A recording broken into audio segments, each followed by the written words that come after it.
السلام علیکم ورحمۃ اللہ وبرکاتہ۔ کیا حال ہے آپ سب لوگوں کے؟ اللہ سبحانہ و تعالیٰ سب کو اپنے حفظ و امان میں رکھے، عافیت اور سلامتی میں رکھے، رحمتوں اور برکتوں میں رکھے، آمین ثم آمین۔ نحمدہ و نصلی علی رسولہ الکریم، اما بعد فاعوذ باللہ من الشیطان الرجیم، بسم اللہ الرحمن الرحیم۔ رب اشرح لی صدری ویسر لی امری واحلل عقدۃ من لسانی یفقہوا قولی۔ مشن آف محمد صلی اللہ علیہ وسلم کے حوالے سے آج یہ ہمارا 8واں ماڈیول ہے اور ہمارا آج کا موضوع ہے moral and ethical principles of mission of رسول اللہ صلی اللہ علیہ وسلم، یعنی رسول اللہ صلی اللہ علیہ وسلم کے مشن کے اہم اخلاقی اصول۔ آج یہ ہمارا اس سلسلے کا دوسرا سیشن ہے۔ ہم نے کل کے دن پہ دیکھا تھا رسول اللہ صلی اللہ علیہ وسلم کی ہمدردی، آپ کی رحمت، آپ کی سچائی اور دیانت کے حوالے سے۔ آج ہم دیکھیں گے انصاف اور عدل کو۔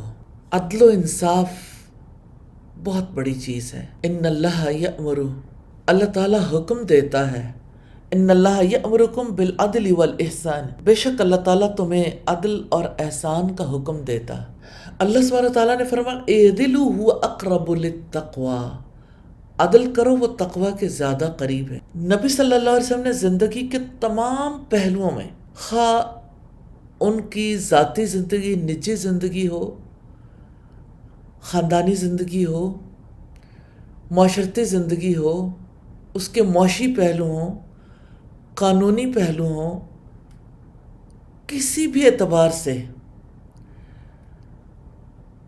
ہم محمد صلی اللہ علیہ وسلم کو دیکھیں، آپ نے عدل و انصاف کے اصولوں پر ہی زور دیا۔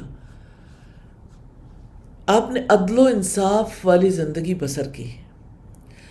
آپ صلی اللہ علیہ وسلم نے سکھایا کہ مسلمانوں کو تمام افراد کے ساتھ عدل کا برتاؤ کرنا چاہیے اور اس بات کو یقینی بنانا چاہیے کہ ذاتی اور معاشرتی معاملات میں انصاف کو برقرار رکھا جائے۔ ایک مخزومی عورت نے چوری کا ارتکاب کیا، اقامت حد میں اس کا ایک ہاتھ کاٹنا مسلمانوں پر گراں گزرا، چنانچہ انہوں نے سیدنا اسامہ بن زید کی وساطت سے آپ تک معاملہ پہنچایا۔ اس پر آپ نے فرمایا فی حد من حدود اللہ اذا سرق فیہم الشریف ترکوہ واذا سرق فیہم الضعیف اقاموا علیہ الحد والذی نفس محمد بیدہ لو ان فاطمۃ بنت محمد سرقت لقطعت یدہا۔ کیا اللہ کی حدود میں سے کسی حد کے بارے میں سفارش کرتے ہو؟ اللہ کی قسم فاطمہ بنت محمد بھی اگر چوری کا ارتکاب کرتی تو میں اس کا بھی ہاتھ کاٹ دیتا۔ آپ صلی اللہ علیہ وسلم نے فرمایا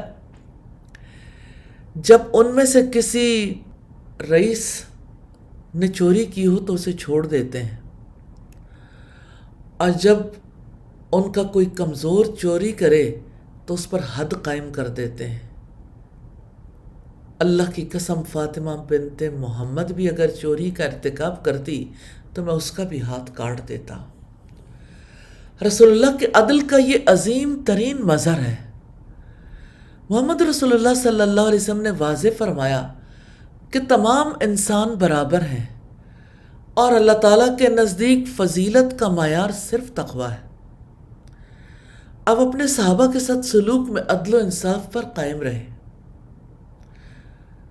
آپ اپنی ازواج میں عدل قائم کرنے میں کامیاب رہے۔ آپ صلی اللہ علیہ وسلم نے اپنی زندگی میں، نجی زندگی میں جو کام کیا اس میں بھی توازن قائم کیا، کہیں بے اعتدالی نہیں تھی۔ آپ نے ہر چیز کو اس مقام پر رکھا جو اس کا حق تھا۔ آپ نے اپنے جسم کو بھی اس کا حق دیا، آپ نے اپنی ازواج کو بھی ان کا حق دیا، آپ صلی اللہ علیہ وسلم نے اپنے مشن کو بھی اس کا حق دیا. آپ نے اپنے نیبرز کو، آپ نے اپنے اصحاب کو بھی ان کا حق دیا. آپ نے اپنے رشتہ داروں کو بھی ان کا حق دیا. آپ نے جو شرعی نظام قائم کیا اس کے ذریعے دنیا بھر کے انسانوں کے لیے عدل و انصاف کا ایک فریم ورک فراہم کیا. اس نظام میں اخلاقی رویے، قانونی طریقہ کار اور انصاف کے رہنما اصول شامل تھے. محمد رسول اللہ صلی اللہ علیہ وسلم لوگوں کے درمیان تنازعات عدل و انصاف سے حل فرماتے تھے. آپ تنازعات کے پرامن حل کی حوصلہ افزائی کرتے تھے اور متحارب فریقوں کے درمیان مفاہمت کو فروغ دیتے تھے. آپ نے امن اور مفاہمت کو فروغ دیا. آپ نے انفرادی بشمول خواتین، یتیموں اور اقلیتوں کے حقوق کے تحفظ پر زور دیا. آپ نے صدقہ اور ضرورت مندوں کی مدد کرنے کی اہمیت پر زور دیا. آپ نے غریبوں کی مدد کے لیے زکوٰۃ کا نظام قائم کیا اور احسان اور ہمدردی کے کاموں کی حوصلہ افزائی کی. آپ صلی اللہ علیہ وسلم اپنے اعمال اور فیصلوں کی ذمہ داری قبول کرتے تھے. آپ اپنے آپ کو جواب دہ سمجھتے تھے. آپ کھلے دل سے تنقید سنتے تھے اور اہم فیصلے کرتے وقت اپنے ساتھیوں سے مشورے لیتے تھے. اس لیے کہ اللہ سبحانہ و تعالیٰ نے یہ حکم دیا وَشَاوِرْهُمْ فِي الْأَمْرِ، کہ انہیں مشورے میں شامل کریں. وَأَمْرُهُمْ شُورَىٰ بَيْنَهُمْ، ان کے آپس کے معاملات مشورے سے طے پاتے ہیں. آپ اپنے صحابہ کو جو بھی تعلیم دیتے اس کی بہترین مثال خود قائم کرتے. آپ نے جو کہا سب سے پہلے اس پر خود عمل کیا اور اپنے طرز عمل کے ذریعے اپنی امت کے لیے بہترین مثال قائم کی.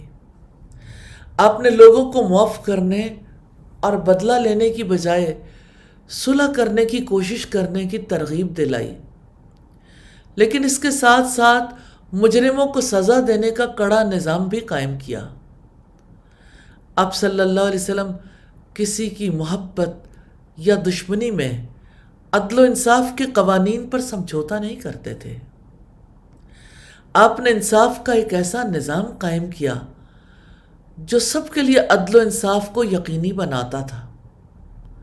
آپ نے فیصلے کرنے کے لیے ایسے قاضی مقرر کیے جو اپنی دیانتداری اور غیر جانبداری کے لیے معروف تھے.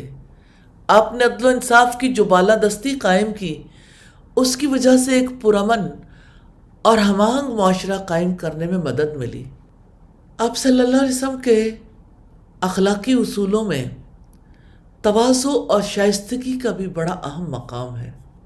محمد رسول اللہ صلی اللہ علیہ وسلم نے اپنے ذاتی طرز عمل سے تواضع اور انکساری کی بہترین مثال قائم کی. سیدنا ابو امامہ کا بیان ہے کہ رسول اللہ ہمارے پاس تشریف آور ہوئے. آپ نے لاٹھی سے ٹیک لگا رکھی تھی. ہم نے کھڑے ہو کر آپ کا اکرام کیا تو آپ نے فرمایا لا تقوموا کما تقوم الا عاجم یعظم بعضها بعضا، تم اجمیوں کی مانند ایک دوسرے کی تعظیم کے لیے کھڑے نہ ہو جایا کرو. اور فرمایا انما انا عبد آکل کما یأکل العبد واجلس کما یجلس العبد، بے شک میں بھی ایک بندہ ہوں، میں کھاتا ہوں جیسے بندہ کھاتا ہے اور بیٹھتا ہوں جیسے بندہ بیٹھتا ہے. صحابہ کرام نے آپ کو دیکھا اور متعدد نے اس کی شہادت دی ہے کہ آپ گدھے پر سوار ہوتے تو کسی کو پیچھے بٹھا دیتے، مساکین کی عیادت کرتے، فقراء کے پاس بیٹھتے، غلام کی دعوت کو قبول کر لیتے، اپنے صحابہ میں گھل مل کر بیٹھتے، مجلس میں جہاں جگہ ہوتی وہیں بیٹھ جاتے. آپ کو جو کی روٹی اور باسی سالن کی دعوت دی جاتی تو بھی قبول فرماتے تھے۔ رسول اللہ کے پاس ایک شخص آیا، آپ کی ہیبت اور جلال سے وہ کانپ رہا تھا۔ آپ نے اس سے فرمایا، ہَوِّنٌ عَلَيْكَ، پرسکون رہو، فَإِنِّي لَسْتُ بِمَلِكٍ، میں کوئی فرشتہ نہیں ہوں، إِنَّمَا أَنَا ابن امرأة من قریش كانت تأکل القدید، میں اس قریشی عورت کا بیٹا ہوں جو دھوپ میں سکھایا ہوا نمکین گوشت کھایا کرتی تھی۔ اللہ اکبر، اللہ اکبر۔ اب اپنی کامیابیوں کے پیچھے اللہ تعالیٰ کی مدد اور رہنمائی کار فرما ہونے کو بھی نہیں بھولتے تھے، اور اللہ تعالیٰ کی مدد کا اعتراف کرنے کی وجہ سے آپ کو متواضع اور گراؤنڈڈ رہنے میں بڑی مدد ملتی تھی۔ آپ صلی اللہ علیہ وسلم نہایت سادہ انسان تھے۔ آپ لوگوں کے لیے ایکسیسیبل تھے۔ آپ اکثر عام لوگوں کے ساتھ بیٹھ کر کھانا کھاتے اور ان کے مسائل سنتے تھے۔ آپ نے اپنے آپ کو اس کمیونٹی سے الگ نہیں کیا ہوا تھا جس کی آپ قیادت اور تربیت کر رہے تھے۔ آپ نے اپنی حیات میں سرونٹ لیڈرشپ کی بہترین مثال قائم کی۔ آپ نے کمیونٹی کی ضروریات کا خیال رکھا، ضرورت پیش آنے پر ان کے ساتھ مل کر محنت مزدوری بھی کرتے، جیسا کہ مسجد نبوی کی تعمیر اور خندق کی کھدائی کے دوران ہوا۔ آپ تنازعات میں ثالثی کرتے تھے اور غریبوں اور یتیموں کی دیکھ بھال کرتے۔ آپ اپنے آپ کو اللہ کا بندہ سمجھتے اور آپ کے ہر طرز عمل سے اس بندگی کا اظہار ہوتا تھا۔ آپ کی نمازیں آپ کی تواضع اور بندگی کی سنہری مثال تھیں۔ آپ صلی اللہ علیہ وسلم طویل قیام، رکوع اور سجدے کرتے تھے اور اتنی آہوزاری کرتے تھے کہ آپ کے سینے سے ہنڈیا کے ابلنے کی سی آواز آتی تھی۔ آپ لوگوں کی حوصلہ افزائی کرتے تھے کہ وہ سماجی حیثیت سے قطع نظر اپنے سوالات اور مسائل کے حل کے لیے براہ راست آپ سے رابطہ قائم کریں۔ آپ تمام لوگوں کے ساتھ احترام اور مہربانی سے پیش آتے تھے۔ آپ لوگوں کی بہت توجہ سے بات سنتے تھے، انہیں مشورے دیتے تھے اور انہیں تعاون فراہم کرتے تھے۔ آپ صلی اللہ علیہ وسلم اپنی تعریف سننے کو پسند نہیں کرتے تھے۔ جب بھی کوئی شخص آپ کی تعریف کرتا تو آپ اس کو اللہ تعالیٰ ہی کی طرف لوٹا دیتے تھے۔ آپ اپنی معاف کرنے والی فطرت کے لیے معروف تھے۔ آپ نے اکثر اوقات اپنے دشمنوں سے انتقام لینے کی بجائے معافی اور مفاہمت کا انتخاب کیا۔ حقیقت یہ ہے کہ محمد صلی اللہ علیہ وسلم نے صرف الفاظ سے تواضع کی تبلیغ نہیں کی، بلکہ اپنی حیات سے اس کی زندہ مثال قائم کی۔ آپ صلی اللہ علیہ وسلم کثرت سے استغفار کرتے تھے اور اپنے صحابہ کو بھی اس کی تلقین فرماتے تھے۔ تواضع اور شائستگی کی یہ خصوصیات محمد صلی اللہ علیہ وسلم کے کردار اور اسلام کے پیغام کو پھیلانے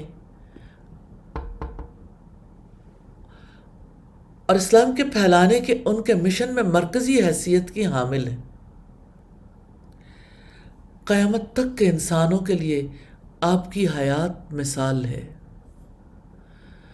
آپ نے فرمایا، اللہ تعالیٰ نے میرے اوپر وحی کی ہے کہ تم لوگ آپس میں تواضع اختیار کرو، کوئی شخص کسی کے اوپر فخر نہ کرے، کوئی کسی کے اوپر سرکشی نہ کرے۔ یہ مسلم کی روایت ہے. آپ صلی اللہ علیہ وسلم موجودہ دنیا کی زیبائش سے متاثر نہیں ہوتے تھے. آپ دنیا کی زندگی کو آزمائش کی زندگی سمجھتے تھے. آپ اسے عارضی آزادی سمجھتے تھے. عارضی آزادی میں ایسا نہیں ہو سکتا کہ کوئی جو چاہے کرے. اس کے لیے لازم ہے کہ وہ حقیقت کا اعتراف کرتے ہوئے عاجزی کی روش کو اختیار کرے، یا اس سے انحراف کر کے سرکش اور متکبر بن جائے. جو آزمائش پہ پورا اترتا ہے اس کے لیے جنت ہے، اور جو ناکام رہے اس کے لیے جہنم ہے. اس آزمائش کا سب سے بڑا میدان وہ ہے جو انسانی تعلقات کے دوران پیش آتا ہے. جب ایک شخص کا سابقہ دوسرے سے پڑتا ہے تو بظاہر وہ اس کو محض ایک آدمی دکھائی دیتا. اب جس کے اندر ابدیت کی نفسیات پیدا ہو چکی ہو، اس کی اندرونی نفسیات اس کو مجبور کرے گی کہ وہ ایسے موقع پر تواضع کا انداز اختیار کرے. اس کے برعکس جو شخص ابدیت کی نفسیات سے خالی ہو، وہ ایسے موقع پر سرکش بن جائے گا، فخر اور تکبر والا انداز اختیار کرے گا. اب دیکھیے، آپ صلی اللہ علیہ وسلم نے سرونٹ لیڈرشپ کو رواج دیا. اپنی اپنی جگہ پر ضرور سوچئے، جہاں جہاں آپ کو کام کرنے کا موقع ملتا ہے وہاں تمام لوگوں کے ساتھ برتاؤ میں رویہ کیسے ہوتا ہے. کیا رتبے، مقام اور عمر میں جو لوگ بڑے ہیں، آپ ان کی عزت و توقیر کرتے ہیں، اور جو لوگ عمر میں آپ سے چھوٹے ہیں، رتبے میں چھوٹے ہیں، کیا آپ ان سے شفقت کا معاملہ کرتے ہیں؟ جو انسان اللہ سبحانہ و تعالیٰ کی طرف دیکھتا ہے، اللہ اورینٹڈ زندگی گزارتا ہے، وہ انسانوں کے لیے متواضع ہوتا ہے اور اللہ تعالیٰ کے مقابلے میں سرکشی کا رویہ چھوڑ دیتا ہے. اور اس کا لازمی نتیجہ یہ نکلتا ہے کہ وہ بندوں کے مقابلے میں بھی سرکشی کا رویہ اختیار نہیں کرتا. آپ جانتے ہیں انسان سرکشی کب اختیار کرتا ہے؟ جب اس کی اکاؤنٹیبلٹی ہوتی ہے. وہ توجہ دلاتا ہے، فلاں کی اکاؤنٹیبلٹی کرو، فلاں کی کرو، فلاں کی کرو، فلاں کی کرو، میری طرف کیوں دیکھتے ہو؟ اور اس کا لازمی نتیجہ یہ نکلتا ہے کہ وہ بندوں کے مقابلے میں بھی سرکشی کا رویہ اختیار نہیں کرتا. آپ جانتے ہیں انسان سرکشی کب اختیار کرتا ہے؟ جب اس کی اکاؤنٹیبلٹی ہوتی ہے. وہ توجہ دلاتا ہے، فلاں کی اکاؤنٹیبلٹی کرو، فلاں کی کرو، فلاں کی کرو، فلاں کی کرو، میری طرف کیوں دیکھتے ہو؟ استغفر اللہ، کیسی سرکشی ہے. انسان اپنی نفسیات کے تحت جب ہر معاملے کو اپنی بڑائی کا معاملہ سمجھتا ہے تو وہ پیٹھ پیچھے غیبتیں کرتا ہے، ٹکراؤ کی پالیسی اختیار کرتا ہے، پریشر گروپس بناتا ہے. عجیب بات ہے، ایک انسان اللہ کا بندہ ہو، اللہ سبحانہ و تعالیٰ کے لیے وہ اپنے آپ کو بچھانے والا ہو، اس کے سامنے تواضع اختیار کرنے والا ہو، اور وہ اپنے آپ کو اکاؤنٹیبل نہ سمجھے، اپنے آپ کو ذمہ دار نہ سمجھے. جس وقت جی چاہے ذمہ داری قبول کر لے، جس وقت جی چاہے ذمہ داری اٹھا کے پرے پھینک دے. استغفر اللہ. کلکم رائن وَكُلُّكُمْ مَسْئُولٌ عَنْ رَعِيَّتِهِ، تم میں سے ہر ایک راعی ہے، ہر ایک سے اس کی رعیت کے بارے میں سوال ہوگا۔ اور کتنے لوگوں کو یہ غلط فہمی ہے کہ ہر آنے والے کے ساتھ یہ تواضع کا رویہ ہے کہ بیٹھیں اور اپنے کام دے دیں، ایک آئے وہ دوسرے کے خلاف باتیں کر جائے، دوسرا آئے وہ تیسرے کے خلاف باتیں کر جائے، اس نے اپنے آپ کو یوں پیش کر رکھا ہو کہ آؤ غیبت کا میدان کھلا ہے، چائے پلائی جائے، بظاہر عزت کی جائے اور چغلی میٹنگ جاری رکھی جائے، گھروں میں، اداروں میں۔ اپنا جائزہ لیجئے، اسے تواضع نہیں کہتے۔ تواضع کا مطلب دھیمے انداز میں بات کرنا نہیں ہے محض۔ تواضع میں سب سے بڑی بات کیا ہے کہ اپنے ہر معاملے کو اللہ تعالیٰ کا معاملہ سمجھا جائے، نہ کہ اپنے جیسے کسی آدمی کا معاملہ۔ جب انسان اپنے معاملے کو اپنے جیسے شخص کا معاملہ سمجھتا ہے، وہ ریئیکٹ کرتا ہے۔ اپنے اندر دیکھیے رد عمل کو کہاں کہاں ظاہر کرتے ہیں۔ آج آپ نے اپنا جائزہ ضرور لینا ہے۔ ہم نے مورل پرنسپلز اس لیے نہیں دیکھنے کہ رسول اللہ صلی اللہ علیہ وسلم کے پرنسپلز تھے۔ آپ اس مشن کو لے کے اٹھنے والے ہیں۔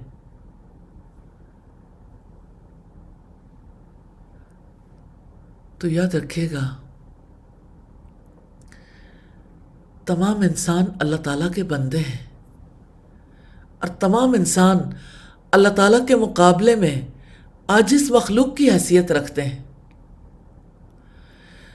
انسانوں کے لیے ایک ہی رویہ صحیح ہے، وہ اللہ کی بڑائی کو مانتے ہوئے اللہ تعالیٰ کے مقابلے میں اپنے آپ کو چھوٹا بنا لیں۔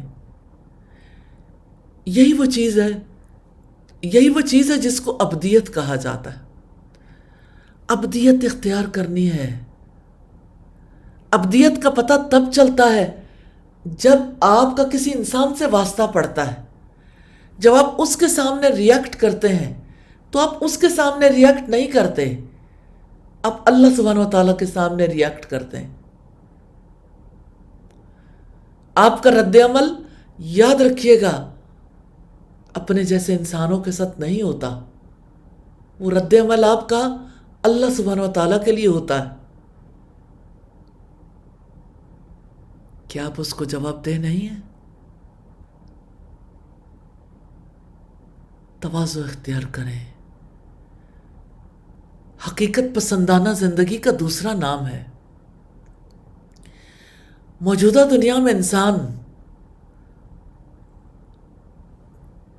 جو حیثیت رکھتا ہے اس کے اعتبار سے درست رویہ یہی ہے کہ وہ تواضع کا انداز اختیار کرے۔ میں دو اعتبار سے آپ کے سامنے بات رکھنا چاہتی ہوں۔ ایک آپ کے خاندان ہے، آپ کا گھر ہے، آپ جس سوسائٹی میں رہتے ہیں، آپ ایز این انڈیویجول خاندان کے اندر خاندان کا ایک فرد بھی ہیں۔ آپ کی حیثیت کسی کی بیٹی کی، کسی کی بیوی کی، کسی کی ماں کی، کسی کی بہن کی ہے۔ پھر بحیثیت بہن کے، بحیثیت بیوی کے، بحیثیت بیٹی کے، بحیثیت ماں کے، آپ اپنے اعمال کے لیے اللہ سبحانہ و تعالیٰ کو تو جواب دہ ہیں، لیکن اہل خاندان بھی آپ سے توقعات رکھتے ہیں۔ جب آپ کی اکاؤنٹیبلٹی ہو تو اس اکاؤنٹیبلٹی کے موقع پر آپ کا کیا طرز عمل ہوتا ہے؟ جب آپ دوستوں کے درمیان ہو، جب دوست آپ کا احتساب کریں، اس وقت آپ کا طرز عمل کیا ہوتا ہے؟ اور جب آپ اجتماعی زندگی اختیار کرتے ہیں جب آپ کسی ادارے کے اندر ہیں، جب آپ اصول، ضابطوں اور قاعدوں میں جکڑے ہوئے ہیں، جب آپ جواب دہ ہیں اپنے ہر طرز عمل کے لیے، اس وقت آپ کیسے رد عمل کا اظہار کرتے ہیں؟ آزمائش کا بڑا میدان انسانی تعلقات کا میدان ہے۔ بندے کی تواضع کا پتہ ہی تب چلتا ہے جب اس کا معاملہ اجتماعی زندگی میں دوسروں کے ساتھ پیش آتا ہے، اور جو آپ کا رویہ ہے نا، وہ دراصل آپ کا ایمان ہے، وہ دراصل اللہ سبحانہ و تعالیٰ کا، اس کے ساتھ آپ کا تعلق ہے۔ آپ کی اندرونی نفسیات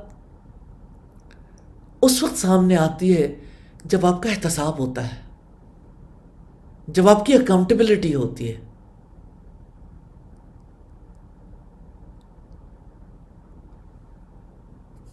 اب آپ دیکھیے کہ محمد صلی اللہ علیہ وسلم اپنی زندگی میں کیسے تواضع رکھنے والے انسان تھے۔ اب آپ ان کو فالو کیجئے، وہ قیامت تک کے انسانوں کے لیے مثال ہیں۔ آپ صلی اللہ علیہ وسلم کا 5واں مورل پرنسپل عفو درگزر ہے، فارگیونیس۔ معافی بہت بڑی چیز ہے۔ مواخذہ کی قدرت کے باوجود کسی خطا کار سے درگزر کرنا عفو کہلاتا ہے۔ یہ اخلاق کا وصف، جمال اور اس کی صفت کمال ہے۔ اللہ سبحانہ و تعالیٰ نے اپنے رسول کو اس کا حکم دیا ہے، خذ العفو وأمر بالعرف وأعرض عن الجاہلین۔ درگزر اختیار کریں، نیکی کا حکم دیں اور جاہلوں سے منہ موڑ لیں۔ محمد صلی اللہ علیہ وسلم کی تعلیمات میں عفو درگزر کو نہایت اہم مقام حاصل ہے۔ آپ نے سکھایا کہ معاف کرنا ایک نیک اور عمدہ صفت ہے۔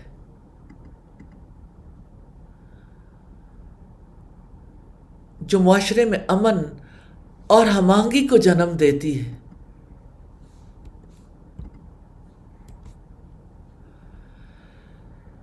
آپ صلی اللہ علیہ وسلم نے کتنے ہی ایسے افراد کو معاف کر دیا جنہوں نے آپ کو بہت اذیتیں دی تھیں، مسلمانوں پر بھی بہت ظلم کیا تھا، اور اسلام کے مشن کے راستے میں بہت سی رکاوٹیں کھڑی کی تھیں۔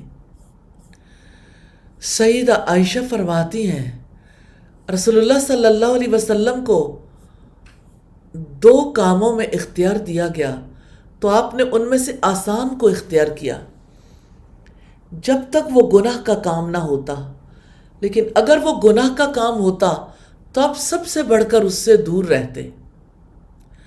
اور رسول اللہ صلی اللہ علیہ وسلم نے اپنی ذات کے لیے کسی سے کبھی بدلہ نہیں لیا، لیکن اللہ کی حرمت کو اگر پامال کیا جاتا تو رسول اللہ اس کا بدلہ چکایا کرتے تھے۔ آپ صلی اللہ علیہ وسلم نے فتح مکہ کے موقع پر عفو درگزر کی عظیم مثال قائم کی۔ آپ فاتح کی حیثیت سے مکہ میں داخل ہوئے، آپ اپنے مخالفوں پر پوری دسترس رکھتے تھے، آپ اپنے مخالفوں پر پوری دسترس رکھتے تھے اور چاہتے تو کسی بھی طرح ان سے بدلہ لے سکتے تھے، لیکن آپ نے برسا برس سے لڑنے والے دشمنوں کے لیے عام معافی کا اعلان کر دیا۔ یہ وہ فارگیونیس کا ایتھیکل پرنسپل تھا جس کی رسول اللہ نے اپنے مشن میں پاسداری کی۔ ایک یہودی لبید بن عاصم نے آپ پر جادو کر دیا، وہ آپ کی خدمت میں پیش ہوا، آپ نے اس کو بھی معاف کر دیا، اس سے مواخذہ نہیں کیا، بلکہ آپ کا اس کو ملامت یا عتاب تک کرنا بھی ثابت نہیں ہے۔ مواخذہ کرنا تو بہت دور کی بات ہے۔ یہ مثال رسول اللہ صلی اللہ علیہ وسلم کے عفو کا خوبصورت ترین اور واضح ترین مظہر ہے۔ حقیقت یہ کہ معاف کرنا ان لوگوں کی خصوصیت ہے جو اللہ تعالیٰ کے قریب ہیں، اور معافی روحانی ترقی اور اجر کا باعث بنتی ہے۔ دنیا میں کتنی بار ایسا ہوتا ہے، ایک شخص کا معاملہ جب دوسرے شخص سے پڑتا ہے، اگر کوئی سامنے والا طاقتور دکھائی دے تو آپ اس کا لحاظ کریں، اسے اس کا حق دیں۔ جب سامنے کا آدمی نیچا اور کمزور نظر آئے، اس کو نظر انداز کر دیں، اس کا حق ادا کرنے سے انکار کر دیں۔ اجتماعی زندگی میں کتنی بار ایسا ہوتا ہے۔ اگر آپ ایسے موقع پر جب آپ کو حق کی دعوت دینے والا شخص، جب آپ کو آپ کے طرز عمل پر صحیح راستہ دکھانے والا شخص، جب آپ کا احتساب کرنے والا شخص آپ کو کمزور نظر آئے، تو آپ اس پر ریئیکٹ کریں، اس کا حق ادا کرنے سے انکار کر دیں۔ یاد رکھیے گا، یہ ابلیسی طریقہ کار ہے، یہ شیطان کے طریقے کی پیروی کرنا ہے۔ صحیح طریقہ یہ ہے کہ دوسروں کے ساتھ آپ کا سلوک معلوم اصولوں کا پابند ہو۔ آپ ہر حال میں اعلیٰ اصولوں کی پابندی کریں، خواہ دوسرا فریق اونچا دکھائی دیتا ہو یا نیچا، خواہ وہ کمزور ہو یا طاقتور۔ نبی صلی اللہ علیہ وسلم کمزوروں کو بھی معاف کرتے تھے اور طاقتوروں سے بھی عفو و درگزر کرتے تھے۔ کیا آپ نے مکہ میں داخل ہوتے ہوئے یہ نہیں کہا تھا، لا تثریب علیکم اليوم، آج کے دن تم سے کوئی مواخذہ نہیں ہے؟ اللہ اکبر! جنہوں نے دیس نکالا دیا تھا، جو بڑی پاور رکھتے تھے، آج قابو میں آئے ہیں تو ان کے گھروں کو امن کی جگہ بنا دیا۔ آپ اس رسول کے مشن کو لے کے اٹھے ہیں، آپ اس کی پیروی کرنے والے ہیں، آپ ریئیکشن ظاہر کرتے ہیں، رد عمل ظاہر کرتے ہیں۔ میں بڑی ہمبلی آپ سے کہنا چاہتی ہوں، اگر رسول اللہ کے مشن پر رہنا ہے تو رسول اللہ کو فالو کرنا ہے۔ اگر آپ فالو نہیں کر سکتے تو وہ یہیں سے لوٹ جائیں جنہیں زندگی ہو پیاری۔ اس مشن کو لے کے اٹھنے والے لوگ ابلیسی طریقہ کار کو اختیار کریں تو یاد رکھیے گا، آپ انسانوں کے پریشر گروپس بنا سکتے ہیں، اپنے رب کے سامنے کون سا پریشر گروپ بنائیں گے؟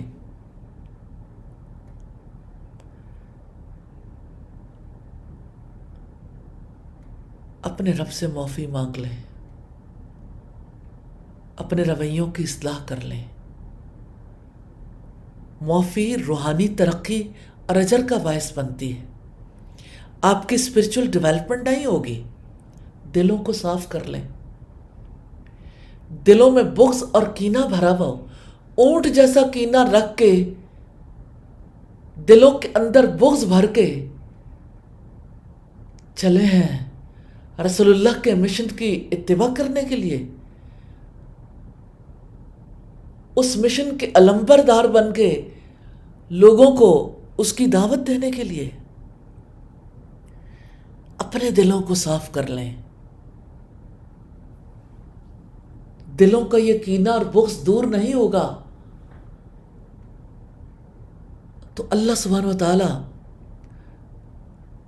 یہ کام واپس لے لیں گے، لوگ بدل جائیں گے، کچھ اور لوگ ہوں گے جو یہ کام کریں گے۔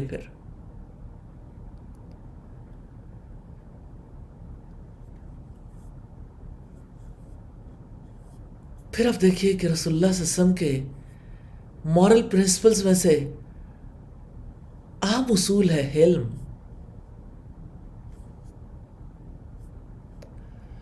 حلم سے مراد ایسا ضبط نفس ہے کہ غصے میں آدمی کسی سے، یعنی کسی کو غصہ آیا ہے تو غصے میں آدمی سے کسی ناپسندیدہ قول اور فعل کا اظہار ہو اور نہ کسی بات یا کام میں اس کا غلط اثر دکھائی دے۔ رسول اللہ کا حلم مثالی تھا۔ دیکھیے، جب کسی کو غصہ آتا ہے نا تب پتہ چلتا ہے کہ وہ کیسا انسان ہے۔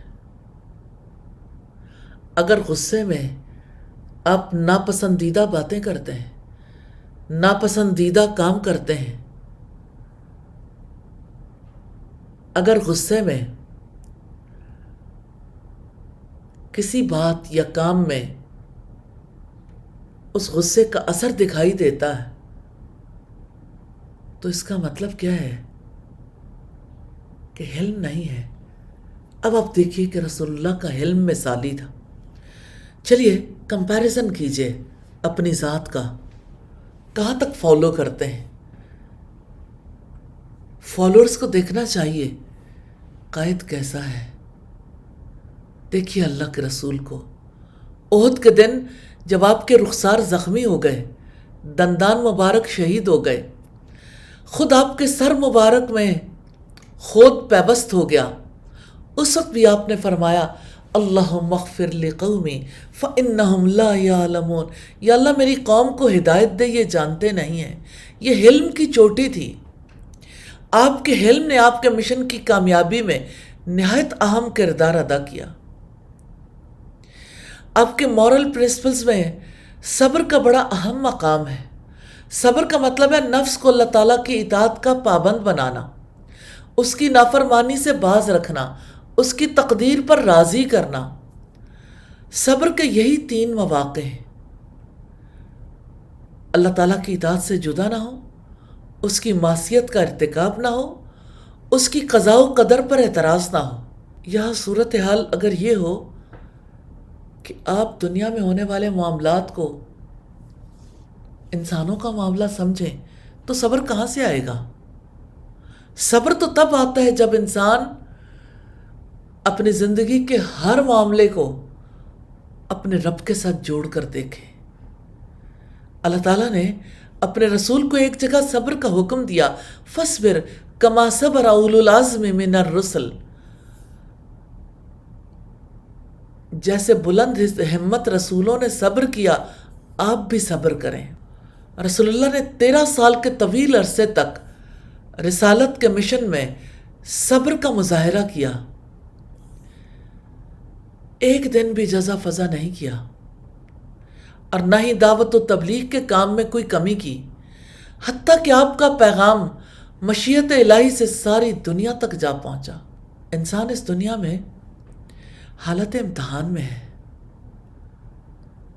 امتحان اس بات کا ہے کہ اس نے اللہ کی خاطر اپنی انا کو توڑا ہے یا نہیں، اس نے اللہ تعالیٰ کے آگے اپنی عاجزی کا اقرار کیا ہے یا نہیں۔ اسی امتحان میں حق ظاہر ہوتا ہے۔ اس دنیا میں حق کا اظہار چونکہ براہ راست اللہ تعالیٰ کی طرف سے نہیں ہوتا بلکہ کسی انسان کے ذریعے ہوتا ہے، اس لیے عام طور پر ایسا ہوتا ہے کہ جب انسانوں کے مابین معاملہ ہوتا ہے تو سننے والا اسے اپنی عزت بے عزتی کا معاملہ بنا لیتا ہے، وہ اسے اپنے لیے ساکھ کا معاملہ بنا لیتا ہے۔ وہ سمجھتا ہے کہ اگر میں کسی حق کے سامنے جھکا تو یہ دراصل کسی انسان کے سامنے جھکنے کے ہمانی بن جائے گا، تو کسی انسان کے آگے انسان جھکنا نہیں چاہتا، یہ احساس اس کے لیے رکاوٹ بن جاتا ہے۔ ایسے مواقع پر جب آدمی جھکتا ہے تو وہ در حقیقت انسان کے آگے نہیں جھکتا، اللہ تعالیٰ کے آگے جھکتا ہے، کیونکہ وہ حق کی خاطر جھکا تھا، کسی انسان کی خاطر نہیں جھکا۔ یہی وہ لوگ ہیں جو سب سے پہلے جنت میں داخل کیے جائیں گے۔ موجودہ دنیا میں کامیابی کی منزل تک پہنچنے کے لیے حکمت اور صبر لازمی طور پر ضروری ہیں۔ حکمت اور صبر کے بغیر نہ دین کا کوئی مقصد حاصل کیا جا سکتا ہے نہ دنیا کا۔ حکمت کی جڑ یہ کہ آدمی ایک چیز کا فرق دوسری چیز کے ساتھ پورے طریقے سے پہچانے۔ مکہ میں آپ پر ظلم و ستم ہوا، آپ ظالموں سے لڑے نہیں۔ مدینہ میں حسب ضرورت آپ نے ظالموں کا مقابلہ کیا۔ غزوہ حمراء الاسد کا سفر بآوازیں بلند کیا، مگر فتح مکہ کے سفر میں آپ نے آوازیں بلند کرنے سے روک دیا۔ حدیبیہ کا معاہدہ ہوا، آپ نے مکہ والوں کی ایک یک طرفہ شرط پر صلح کر لی، مگر بنو بکر اور بنو خزاع کا واقعہ پیش آنے کے بعد آپ نے مکہ کے سردار ابو سفیان کی تجدید صلح کی پیشکش کو قبول نہیں کیا۔ حقیقت یہ کہ اس دنیا میں کبھی بولنا ضروری ہوتا ہے، کبھی یہ ضروری ہوتا ہے کہ انسان اپنے منہ میں زبان رکھتے ہوئے چپ ہو جائے۔ کبھی حالات اقدام کا تقاضا کرتے ہیں، کبھی اقدام نہ کرنے کا۔ کبھی آگے بڑھنا افضل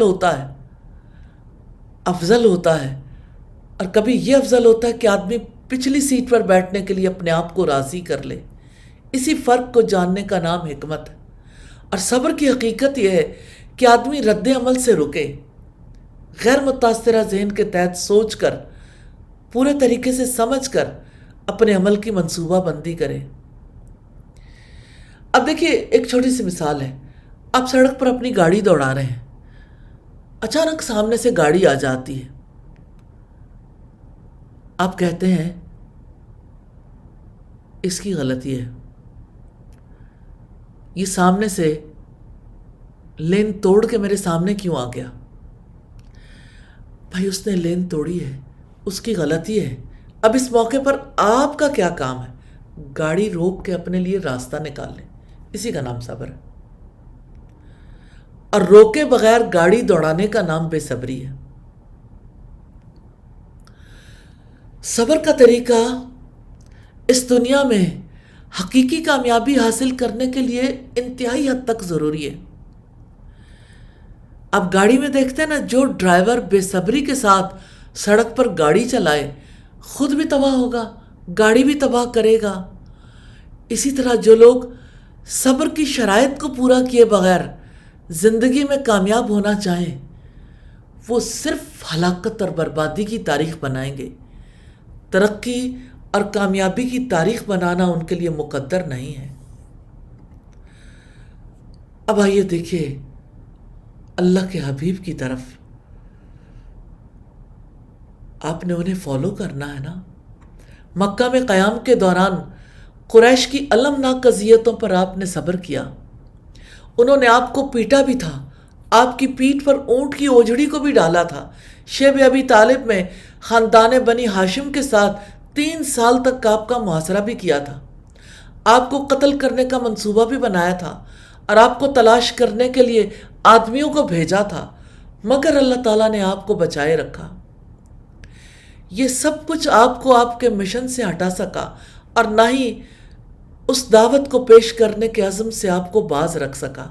آپ نے غم کے سال میں صبر کیا، جب آپ کی ہمدرد بیوی سیدہ خدیجہ اور آپ کے غم گسار چچا جناب ابو طالب کا انتقال ہو گیا، جو آپ کی حمایت اور دفاع کرتے تھے۔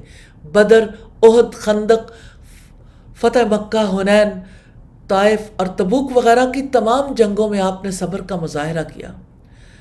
نہ آپ نے بزدلی دکھائی، نہ آپ نے شکست کھائی، نہ ہی آپ نے ہمت ہاری، نہ آپ نے بے بسی کا اظہار کیا، نہ ہی آپ کا دل اچاٹ ہو گیا۔ کتنے ہی لوگ ہیں جو ایک حد تک مشکل کو برداشت کرتے ہیں، پھر کہتے ہیں اب ہمارا دل اچاٹ ہو گیا۔ انہیں نبی صلی اللہ علیہ وسلم کی طرف دیکھنا چاہیے۔ آپ نے کئی جنگوں میں خود قیادت فرمائی اور کئی لشکروں کو روانہ کیا۔ کبھی رسول اللہ صلی اللہ علیہ وسلم کو دیکھا ہے کہ آپ نے کسی جنگ میں یہ کہا میرے سر میں درد ہے، میں جنگ میں نہیں جا سکتا، میری طبیعت خراب ہے، میں تھک گیا ہوں، اب میں جنگ میں نہیں جا سکتا، اب میرے گھر والے مجھے کہتے ہیں کہ آپ ریسٹ کر لیں؟ کبھی اللہ کے رسول کو دیکھا ہے کہ انہوں نے ٹائم ڈسپلن کی خلاف ورزی کی ہو؟ کتنے لوگ ہیں، ضرور جائزہ لیں، کہیں آپ ان لوگوں میں سے تو نہیں ہیں۔ کہ جو وقت کی پابندی سے مبرہ سمجھتے ہیں خود کو کہ ہمیں کوئی پوچھنے والا نہیں ہے، اور اگر کوئی پوچھے گا تو ہم بپھر جائیں گے، کسی دائرے میں نہیں آئیں گے۔ اللہ آپ کو دائرے میں لے آئے گا، دائرے میں آنا پڑے گا۔ ادخلوا فی السلم کافہ، اسلام میں پورے کے پورے داخل ہو جاؤ۔ کیا آپ 5 نمازیں وقت کے علاوہ ادا کر سکتے ہیں؟ تو تعلیمی معاملات کے بارے میں آپ نے اپنے آپ کو مبرہ سمجھ لیا، دعوت و تبلیغ کے معاملے میں آپ نے اپنے آپ کو مبرہ سمجھ لیا، اس کام کو آپ اپنا کام ہی نہ سمجھیں، پھر آپ اس مشن کے علمبردار کیوں ہیں؟ چھوڑ دیں، پھینک دیں، پس پش ڈال دیں۔ یہودیوں نے نہیں ڈالا تھا، آپ بھی ڈال دیں۔ یہودیوں کو فالو کر لیں، عیسائیوں کو فالو کر لیں۔ محمد رسول اللہ کو فالو کرنا ہے تو آپ کو وقت کی پابندی کرنی ہے، بر وقت آپ نے اپنے اداروں میں آنا ہے، منافقوں کی طرح عذر نہیں کرنے، اور بر وقت واپس جانا ہے۔ آپ کا معاہدہ آپ کے رب کے ساتھ ہے، آپ اپنے رب کے ساتھ معاہدہ کر کے انسانوں کے سامنے اپنے آپ کو بے نیاز ظاہر کرتے ہیں، تو یہ انسانوں کے سامنے نہیں ہے، یہ اپنے رب کے سامنے بے نیاز بننا ہے۔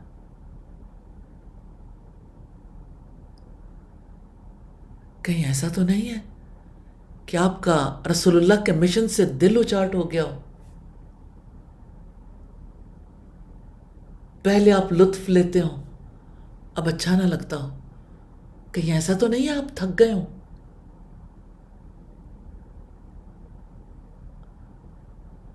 آپ کو اللہ کی قسم دے کر پوچھنا چاہتی ہوں، اپنے دل کی کیفیت بتائیے، آپ اپنے آپ کو کہاں مارک کرتے ہیں، کہاں پہ سٹینڈ کرتے ہیں؟ آپ رسالت کے مشن پر ہوں اور حرکتیں منافقوں والی کریں، حرکتیں کافروں جیسی کریں؟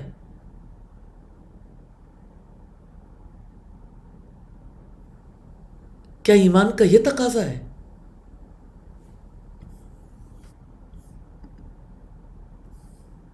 کیا محمد رسول اللہ صلی اللہ علیہ وسلم کو ایسے فالو کریں گے؟ آپ صلی اللہ علیہ وسلم نے زندگی کا 10 سالہ دور ایک سے دوسری، دوسری سے تیسری جنگ میں گزار دیا، اس سے بڑھ کر اور کیا صبر ہو سکتا ہے؟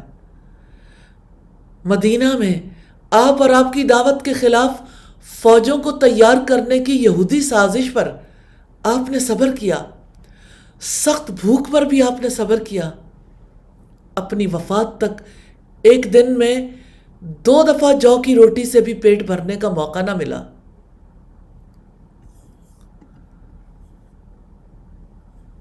کیا آپ اپنے رسول کو نہیں دیکھتے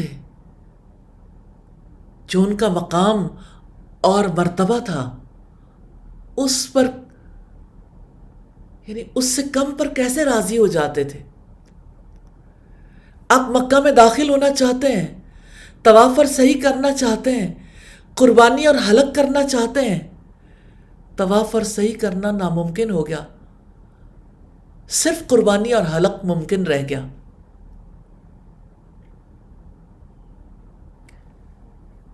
کیونکہ معاہدہ ہو گیا، حدیبیہ سے واپس مدینہ جانا ہے،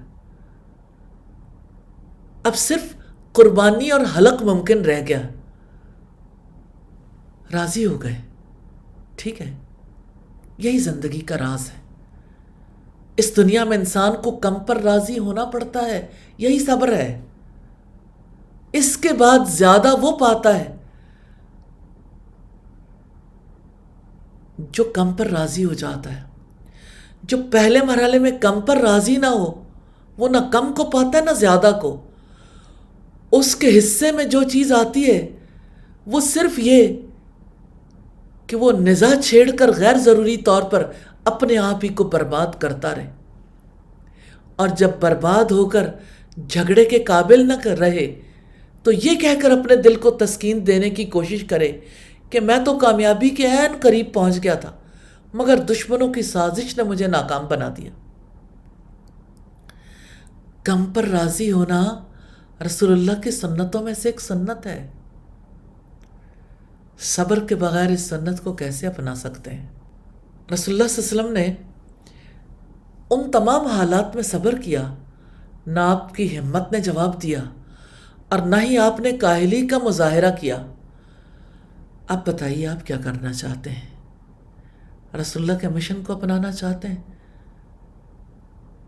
بی پیشنٹ، کم ہمت نہیں بننا، پھر سست نہیں پڑنا۔ وَلَا تَهِنُوا وَلَا تَحْزَنُوا، نہ سست پڑنا ہے نہ غم کرنا ہے، اللہ کے راستے میں لگے رہنا ہے۔ مجھے آج ہینڈ ریز کر کے بتائیے،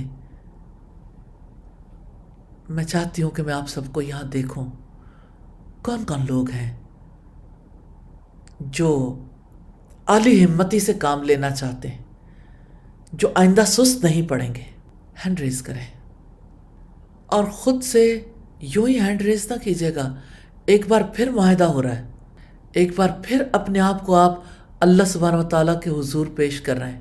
آپ صلی اللہ علیہ وسلم کو جس قدر تکلیفوں سے دوچار کیا گیا اور جتنی مصیبتوں کا آپ کو سامنا کرنا پڑا، آپ کے علاوہ کوئی دوسرا شخص اگر اس کے 10ویں حصے میں بھی مبتلا ہوتا تو بھی وہ مشن سے دستبردار ہو جاتا،